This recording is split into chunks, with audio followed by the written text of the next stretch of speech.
Thank you guys so much for being here. Last time we celebrated our 1 year, which is insane. And we talked about how when we started it, it was only for 3 months. And we were like, we can't imagine doing a series for a year. Are there even enough people to fill the space for a year? And we're just finding there's so many talented writers in Austin, and we're really excited to feature a few tonight. Chandra can talk. I'm over-caffeinated, so. Yeah, Tu-Uyen got me a turmeric carrot shot from Juice Land, and I'm ready to go.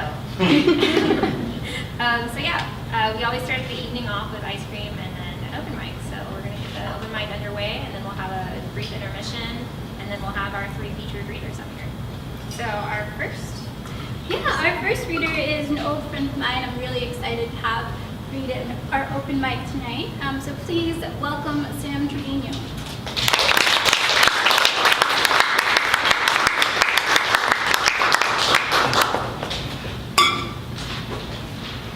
Hello. Alright, so let's see. I have a few poems here from my chapbook, which came out a few months ago, which is currently turned in for consideration to be sold here in draws. But yeah. Ways to kick off a new year. Fires, broken glass. In Ecuador, empty suitcases are walked around the block. In Spain, they are eating grapes at midnight. They're eating black-eyed peas in the south because who doesn't want more soul in their food? An old farmer in Romania is whispering to his animals, hoping they'll talk back. In Venice, St. Mark's Square is filled with 100 kisses. A tree is planted under frozen water in Siberia. In Nebraska, North Carolina, they are torturing some poor possum, and I'm not sure what that has to do with anything. Some folks just join the gym, go once, while others don't even get that far. Jen is planning to travel. Sol is talking about Europe.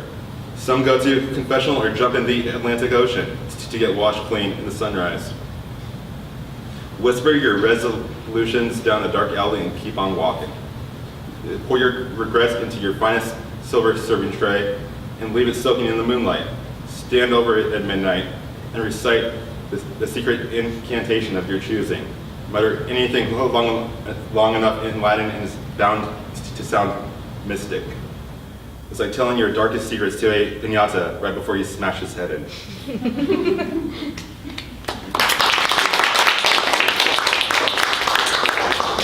Okay, let's see. Okay, so here's an older one, which I might have read at an open mic here last spring, last winter, I don't know. But yeah. Variation on the honeymooners. One of these days, Alice kissed right in the smasher. This is what I'll say right before I press these chapped lips against your closed fist.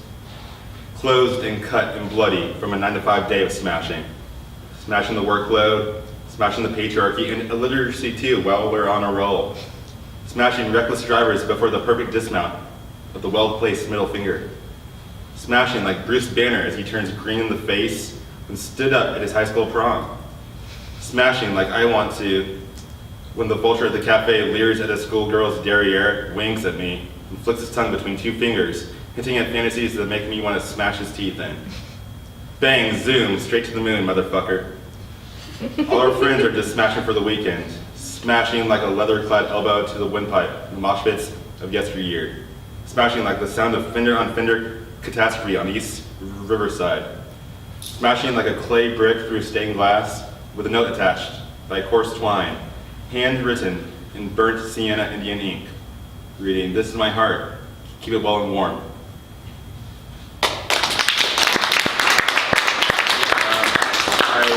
I think I have time for one more.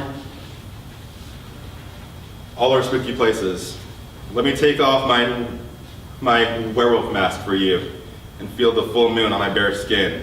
It's like nothing, I'd like nothing more than to co-star in 100 monster movies with you. We can trade off screaming bloody murder and being the scary one who was calling from inside the house.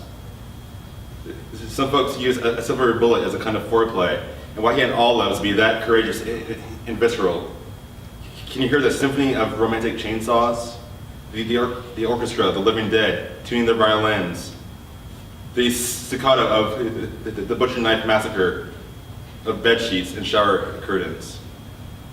And far from the town, the man in the hockey mask anxiously wrings his bloody sausage fingers and whispers to the starry-eyed campers after midnight, "Be tender to one another. It's damn lonely in these woods."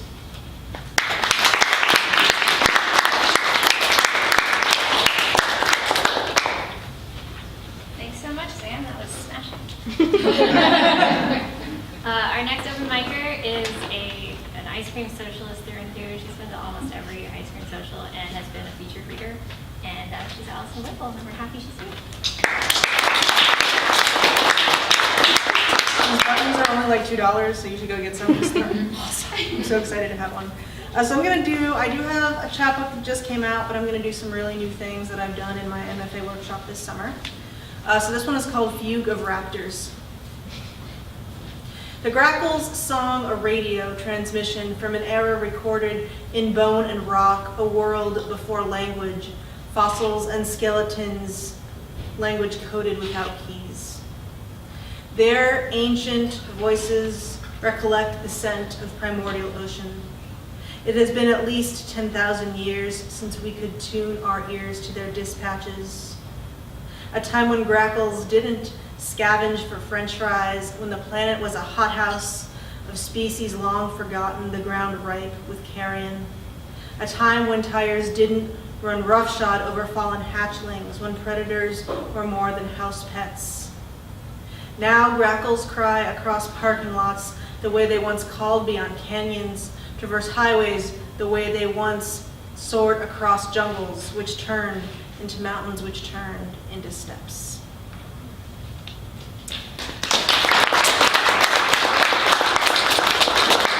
Two more short ones. So this one, the epigraph is St. Edward's Park, parentheses, hungover. Still life with my love in the act of surrender. A month of rain revived the waterfall, the current looking frothy enough to drink. His eyes closed to the sky, to me. He sleeps on stone. Mosquitoes keep their distance, make me their only meal. Sun turns his flesh brown. Mine goes red as the western sky grows brighter. Sweat pools in the crooks of my elbows, along his hairline, the air taking all we can offer, sparing us nothing. Dragonflies frantic in their breeding. Wildflowers blanch in the light. Whenever I watch him sleep, I am lonely. I swear I see the waterfall already receding, recollecting heat.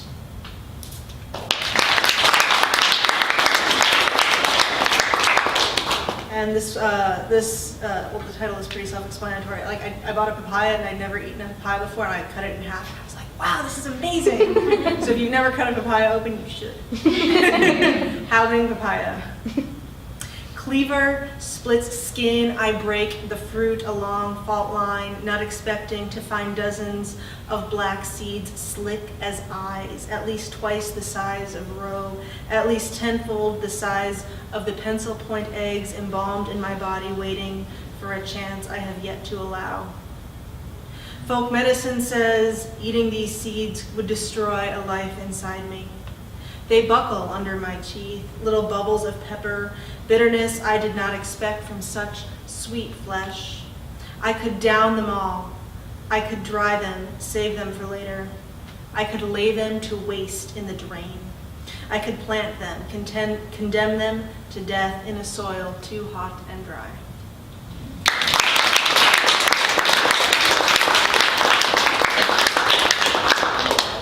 Never eaten a papaya, now I really want to.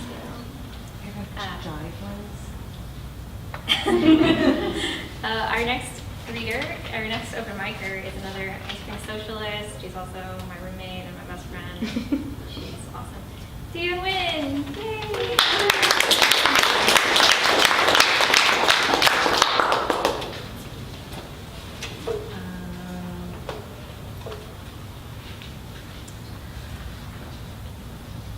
thank you for being here. Because I was hoping, if it's okay, to do some... Actually, I figured I don't need to ask permission because you're already here. And there's Michael!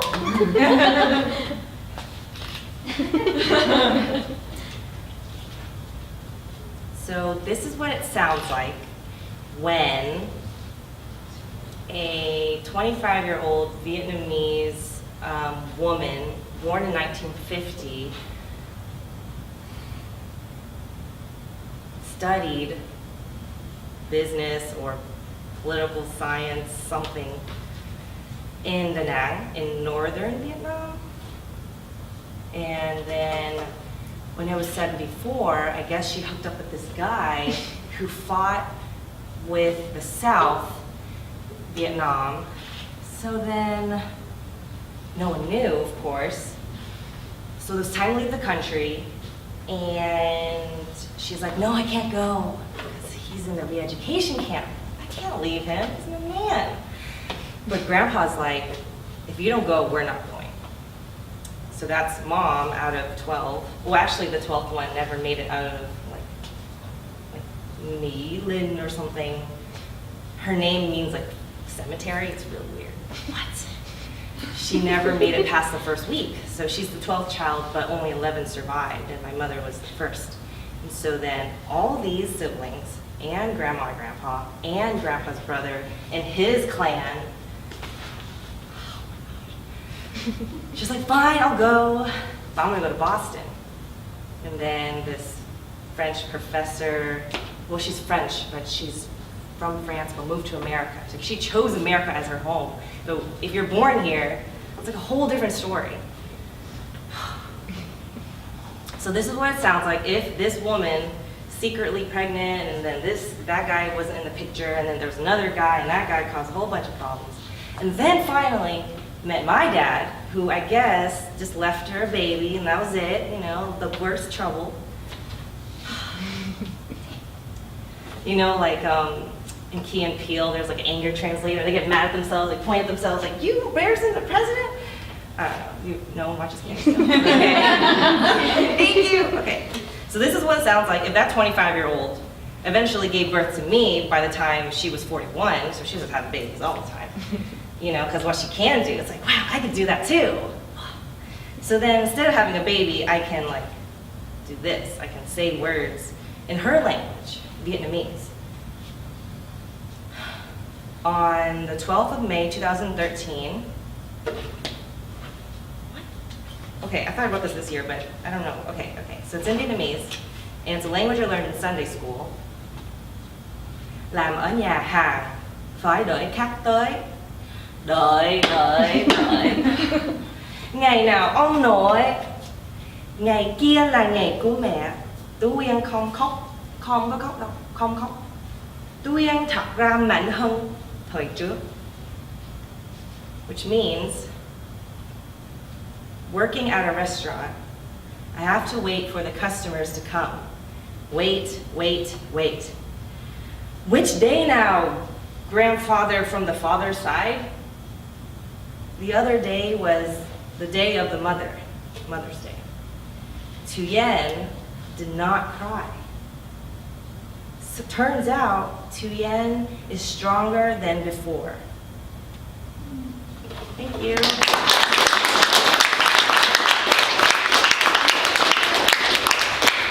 a couple of names on the list. If anybody else wants to read, Jenny, right? Yeah. Okay. You don't need to put your name on the list because I know your name.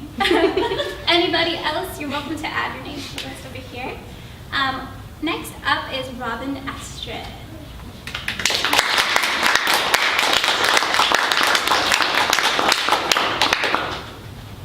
I was not expecting to be up next. That's okay. Florida! Yeah. Florida. You born here? Thanks for being here. I'm going to read 2 poems. The first one I like to preface with 2 things. The first is Echo's Graph by Gertrude Stein. Eating too much meat gives you indigestion, and evil thoughts make you eat too much meat. The second is a warning. If you write bad fiction about an ex-partner, they will read it. And when they do, if they are a writer, you will pay. This poem is called Naming Names. The boy was door after door of misfortune. He needed to talk about his father. I did not shake him to tell him there was no future. It was the summer after the winter of Peter, he mistook me for art. I wanted his touch in public places. Art Institute and Addison Red Line, backseat of Vienna's Camry. I wanted what I wanted. Men are not meat, but they are men. They name you in the stories they publish online, tag nonfiction and relationships and bicycles. They name the city you live in and reimagine your good sex. Here is the thing about Hal. Hal's the kind of guy wearing a helmet when his bike brakes cut out on his ride home from work as a Segway tour guide, who smashes his face into a concrete pylon, rips his denim shorts and his ball sack, who catches a flesh-eating virus at the hospital, MRSA, who's never seen you laugh as hard as when he tells you and you want to vomit or jump into a vat of hydrochloric acid, who says this is what happens when bad things happen, people blame you. Men are not meat. Meat doesn't get sick. The way he writes it, we kissed in urgent care wearing surgical masks like Magritte's lovers. Here is the truth. I thought he was dying, so I held his hand.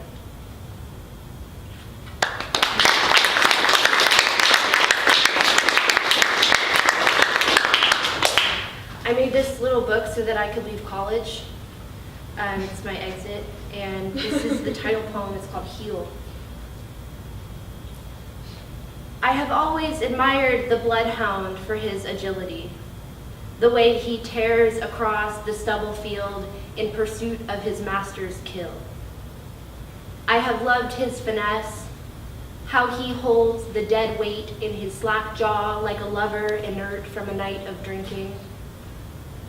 There is loyalty in the way he passes her off to his man, who stands by like a chill pimp.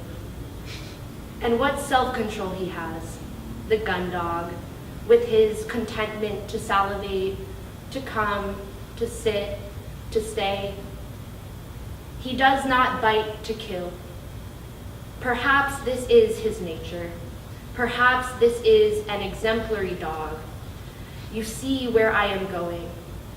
There is a dog that comes for me in low light, begging for scraps. When he takes me in his mouth, I roll over, I come, I play dead.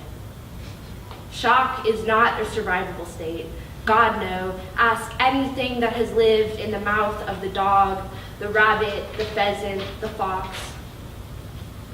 Oh, meat and potatoes, this game of fetch, this I do for you what you can never do for me, it is no good. Here is the image I offer, the showing and the telling. I too was taught to love without teeth, to hold the kill in my mouth and hum my ugly song. Perhaps this makes me pathetic. Perhaps this makes me a very good dog. Thanks. I was like, oh my god, I have to Instagram this. And now I'm like stressed out because I have to do 2 Instagrams now. So, guys are so stressful. Thank you. Please make sure that you get to know Robin. This is her last ice cream social before she moves away. So say hello and goodbye at the same time. We've got 2 more readers for the open mic. We've got Jackie Campbell up next. There you go.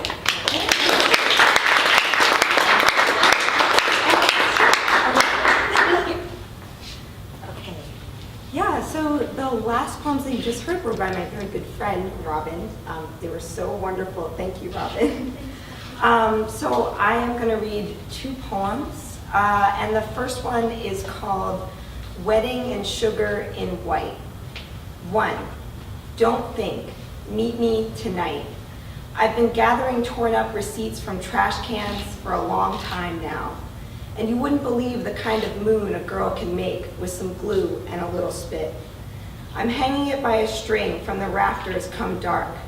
And when I call you, I will call from the hat box where I, tiny thing, stay hidden. But you will know me by the contralto of my whisper, which is nothing like the wind and everything like an old film you loved. All of it dissolved like sugar and a good cavity in your tooth. I am saying that I will be singing, and when the guests come, they come as motes on light, and you love me forever. But there is business to knit, bustles to burn, and first let me pen the invitations in the hand of a flea, and draft the maps to the dreams you retold, the empty carnivals and urgent messages, syrup streaked across the snow. 2. Think back, meet me tomorrow. I've been dragging your ghost for a long time now, rolled in this perfect white sheet, and your fevers soak everything, even my hair.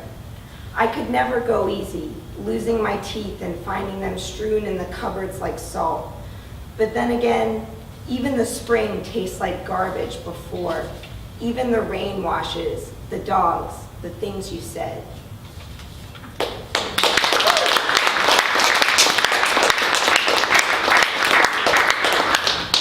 Okay, and the next one is called Sweetheart. You were waiting for me in a field of Coke cans flung out in sweltering springtime. Field of welcome fevers, fissured jeans, kids who drink too much. And you go home, hurt, I know. But darling, I am watching you. I magnify your face, so opaque and slick pulsation, your cheek a cherry close to burst, and every fine particle stuck to you like mist and a bent tune. I know you have been dreaming of devils bent to bite your tongue, but baby, that's chemistry, biology, physiognomy, zoology, tic-tacs. Night sweats are the aftershocks of my love, and I am loving you. I am loving you from deep inside this ice cube and glacier. I am loving you with these hands covered in Vaseline, and I am coming closer. I am coming through the mist you made with glue and twigs as a kid, or you made it with your hot rods and sandwiches and convenient coffee. Who cares how you made it? Once you called it memory. Honey, I am the kindly chimera, the butterfly in the drain, the minor inflammation that needles you all night. I am calling from a very great distance to tell you the news. Sweetheart, you can sleep tonight. A momentous time is coming when they will discover me burning tiny missives in the folds of your brain. Thank you.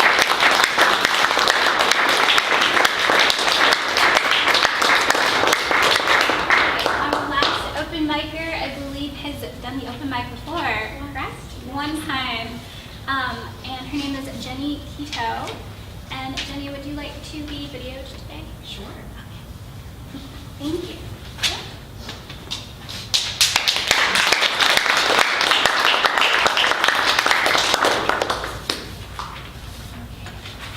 I'll do 2 as well. Seems to be the magic number.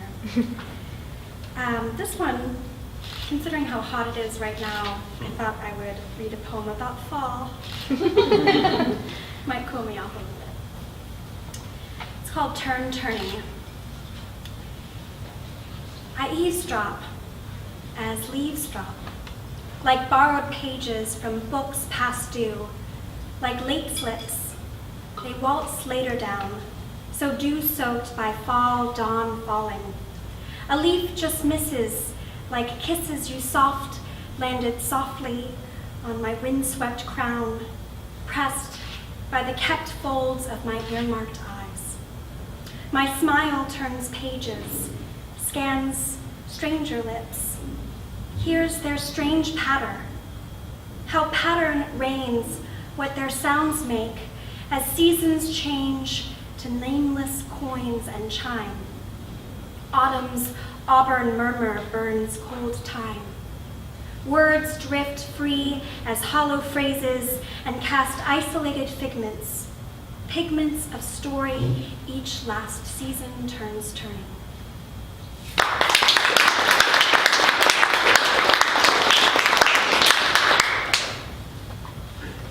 This one's called Human Matter Machine. If only we could invent a human matter machine. Whatever matters most to every human heart could be packaged and placed perfect in every human hand. I would take every word you have written me and make my own home makes you in me.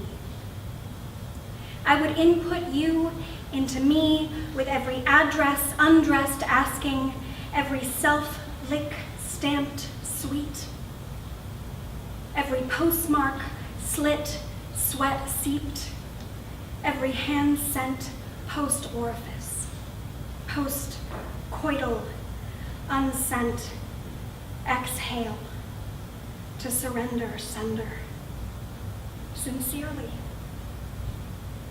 P.S. Please keep me. Sending your skin-spoken letters for me to sound out my susurrus ease. You output your hand in mine, around yours, hand to hand in hand, layers like a tearless onion. No need for unpeeling. Your skin tight to mine, you would need your wordless words on me. Like Braille, find my secrets. Between every mole, beneath your thumb to thumb, you finger me. Measure my angles with your nail bed paces. Your tongue paints lines drawn with every hair from you. Your head tip makes every hair on me prick. Wondering what you might say to me wordless, drawing silent sigh language pressed on my blank parchment skin.